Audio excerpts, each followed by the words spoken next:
Hello everyone and welcome. My name is Bailey, also known as CringeMcCringle, here on YouTube and all of my other social medias, which you can check down in the description. Today's video marks 4 months that I have been able to post a video every single Friday. Man, the time has gone by fast. I genuinely don't know how we've made it and how I've actually been able to keep this up. But yay, let's go. But if you have been enjoying the content, or if this is your first stop, think about subscribing. I've been on a mission to grow the channel out, and frankly, we've gotten quite a bit farther than I thought we ever would. So thank you to all who have watched and subscribed so far. It means a ton to me, and I just hit my microphone, so thank you to all who have subscribed to me. It means a ton to me and actually gives me momentum and motivation to just keep these videos coming out to you guys. Anyway, I don't really have much of an intro for today's video, so let's talk about Transformers Movie 2007, Lawson exclusive, Gold Bumblebee. So here we have Bumblebee, and technically the full official name is Transformers Movie 2007 Lawson exclusive Bumblebee Limited Metallic Version. Now, like every other single Takara exclusive repaint, you had to purchase this figure in a very specific way. Now, unlike figures like Vardia Starscream, where you had to purchase a $1,000 DVD player, this guy was way more simple. In order to get him, all you had to do was go to a Lawson movie store and purchase a ticket to go see Transformers 2007.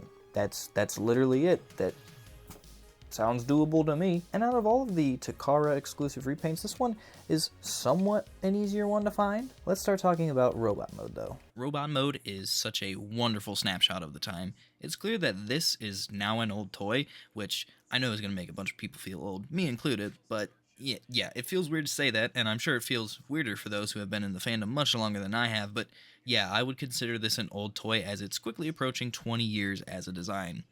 As you can see, this Bumblebee is a very simplistic and chunky design, and that makes sense considering this was the first time they ever attempted his movie design.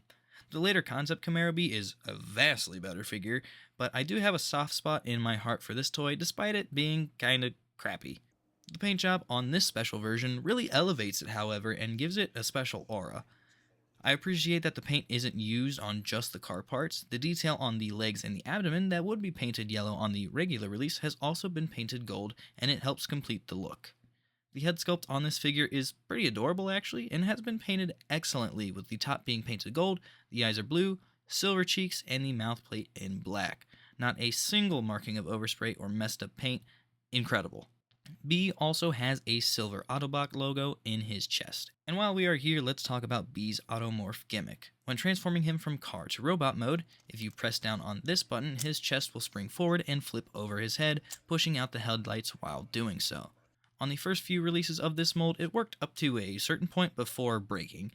Eventually, Hasbro would fix this issue with later releases like the Target exclusive 2-pack, but it is still unclear whether or not this is the original or fixed molding. Either way, when the gimmick is working, it is a fun and entertaining feature. The other use of Automorph on this toy is down in the legs. Moving the feet up or down while doing the transformation will either open or close the roof panel and kneecap. And finally, Bumblebee comes with these two little cannons that he can either hold in his hands or you can mount on his shoulders. I personally like the shoulder look, and they do come with missiles, but if you know me, I don't have them at this moment. All of my missiles are in a Ziploc somewhere in my room.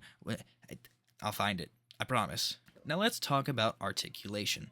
Head is on a ball joint but can't look around very well. Arms rotate 360 degrees. Elbows are on a ball joint and have a full range of motion. Wrists rotate. Legs go forward, back, and out. Knee bend, and I guess technically a foot pivot. Overall, his articulation is fine. Because of the way his feet are engineered, I've always had an issue getting him to just stand up straight, but thankfully he's got giant clonkers, which help to stabilize him once he is in a pose. Alright, transformation time. It is super simple, and I am all for it. Because they didn't know how to really translate the design into a toy yet, they went the easiest route possible. Simply fold the arms in, fold the chest over, fold the legs up, and that is literally all there is to it. Quick, easy, painless fun.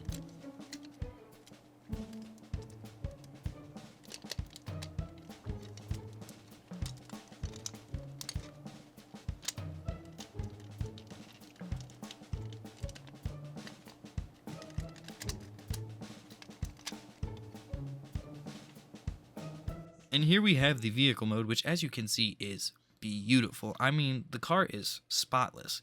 Every panel is perfectly painted in this beautiful metallic gold. There is zero, and I mean zero overspray, missed paint, uneven application. It is perfect. And it's not just the gold either. It's all the other little details too. The black grille, the silver bumper, the painted headlights, silver rims, treaded tires, molded door handles, taillights, rear bumper, and not to mention the most important design of this alt mode, the stripes.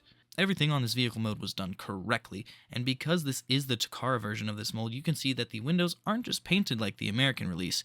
They are actually molded in clear blue plastic, which looks fantastic and far better. This is also a feature of the standard Takara release, which I hate to admit, I also have. Yeah, I purchased the Takara Movie B simply because it had translucent windows despite already having the original. What is wrong with me? Why do I have so many versions of this character? I'll tell you what's not wrong with me though. Having this in my life. Seriously though, I love how this car mode looks through and through. So my final thoughts for this guy are simple. Yes, he may be an old, dated, not entirely accurate figure that doesn't do a whole lot, but he's got some cool stuff like the automorph and, well, the color. Wait. The color, Jesus Christ! It is spectacular how good this guy looks in both modes. Now yes, I have a lot of Bumblebees in my collection, and I mainly have a lot of Bayverse Bumblebees. But if I was to list them all, this guy would pretty easily be in the top 10. Is he the best adult collectible figurine? No, but he is a great toy. I just love him, his gimmick, his paint scheme, and I love that I have him. So, I guess we'll put him down and put him back into storage. Alright, cool. I thought the chest was going to pop open, but it didn't. So, yay. Anyways, I will see you guys next Friday. What is next Friday's video? Oh, Alternator's Ravage. Anyway, bye-bye. Subscribe. Alright, I'm leaving now. See you.